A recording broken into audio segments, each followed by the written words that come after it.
Mr. Scheer. Good. So resuming debate, the member for Cloverdale, Langley City.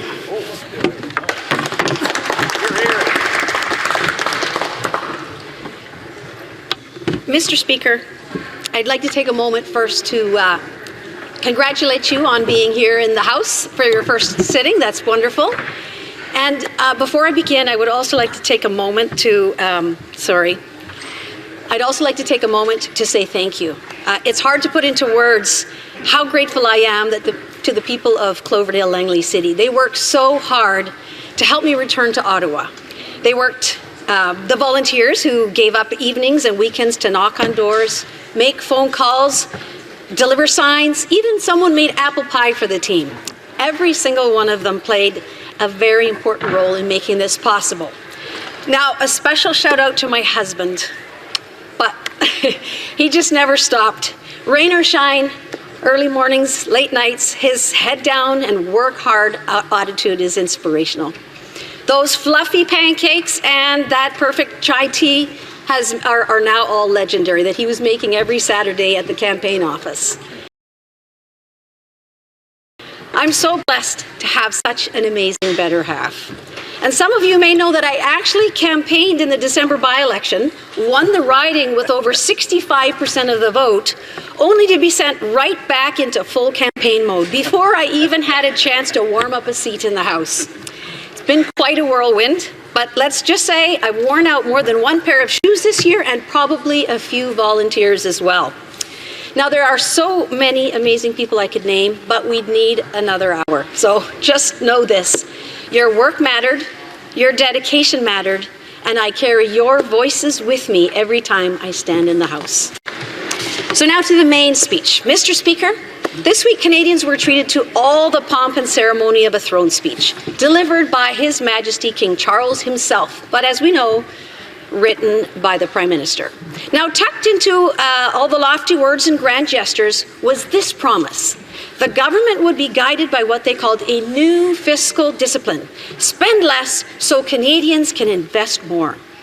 But when the Ways and Means motion was tabled this week, rather than reducing the annual increase in spending to below 2% like they promised, we see a whopping 8.4% in increased federal spending. Now, when you put all those numbers together, the Prime Minister will be spending 71% more than the Trudeau government projected in their fall estimates. Is it really a good idea to pull the wool over Canadians' eyes with fancy accounting tricks to make the books look good? But this whole idea of spend less so Canadians can invest more sounds great until you think about it for 5 seconds. It's kind of like telling your kids, we're saving money this month while standing in the checkout line with a brand new flat screen TV. You're not saving, you're spending, and someone's going to have to pay for it. Meanwhile, families are buckling under the weight of rising prices. I talk to people at the door, in church, at the grocery store, and they're cutting back on groceries, not just gadgets. They're canceling their family summer plans just to keep up with mortgage payments. And yet, this government is talking about the largest transformation of Canada's economy since the Second World War. That doesn't come cheap. That'll need to be paid for. Canadians want a proper budget so we can see what this transformation will actually cost. It's time to stop the overspending, stop creating inflation, and give Canadians a real chance to catch their breath. Because this isn't just about today's prices. When governments overspend, the cost hits every one of us through higher interest rates, cuts to services, and broken promises. And when the bill comes due, it doesn't land on the Prime Minister's desk, it lands in the laps of our children and grandchildren. If we don't act now, we won't just lose our standard of living, we'll be handing them a country we can't afford to fix. Now, speaking of things that young Canadians can't afford, let's talk about housing. While I was outdoor knocking during the campaign, I met a young man standing outside his townhouse. Small place, nice guy, probably early 30s. He told me he had a good job, saved hard, and even with help from his parents, just barely scraped together enough for a down payment. Now, with interest rates high for him and costs climbing, He looked me in the eye and he said, "I always hoped that one day I could move into a place with enough room to raise a family. But with the way things are going, that dream is slipping away." And that stuck with me. So imagine my shock when I found out that the new housing minister, this government's so-called solution to the crisis, is the former mayor of Vancouver, the same guy who saw housing prices explode under his watch.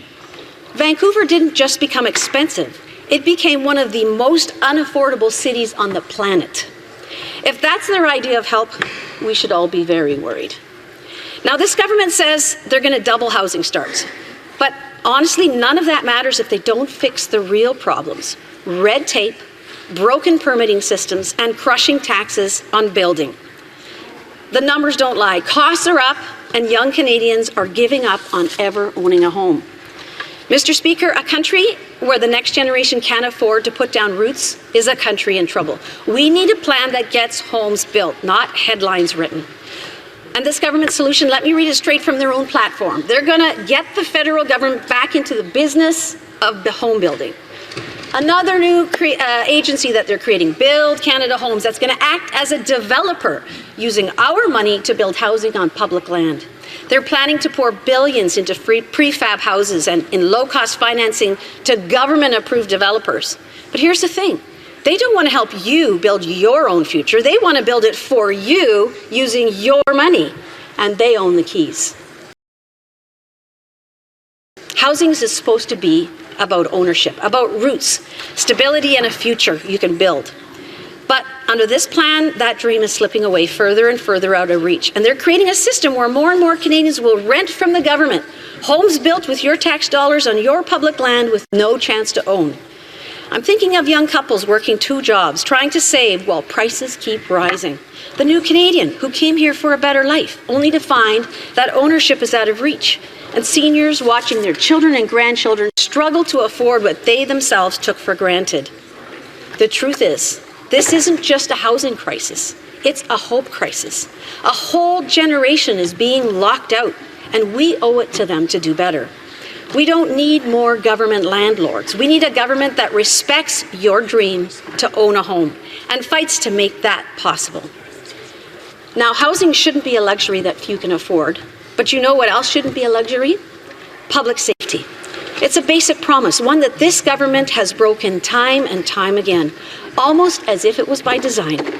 They've been slow to jail repeat violent criminals, but quick to treat law-abiding Canadians like criminals with their handgun bans. They go easy on gang members and carjackers, but come down hard on licensed trained sports shooters and collectors. People who've done nothing wrong except follow the rules.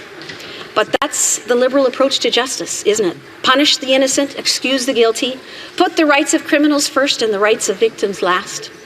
Let me share a heartbreaking case from right here in my province of BC.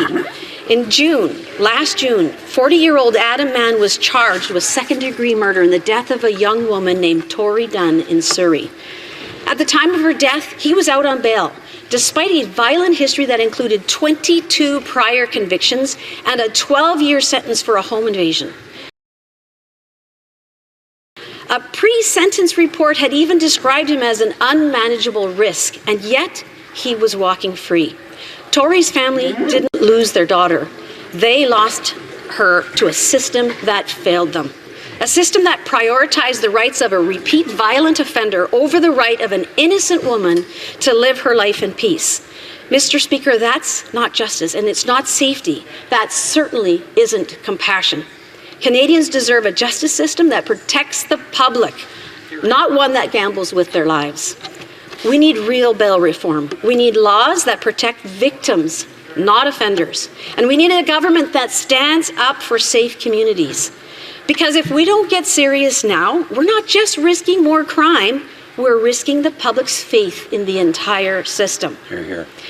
Canadians have heard enough empty words. What they need now is a plan, an actual budget in black and white. Or is there just too much red ink for this new Prime Minister to be honest with Canadians?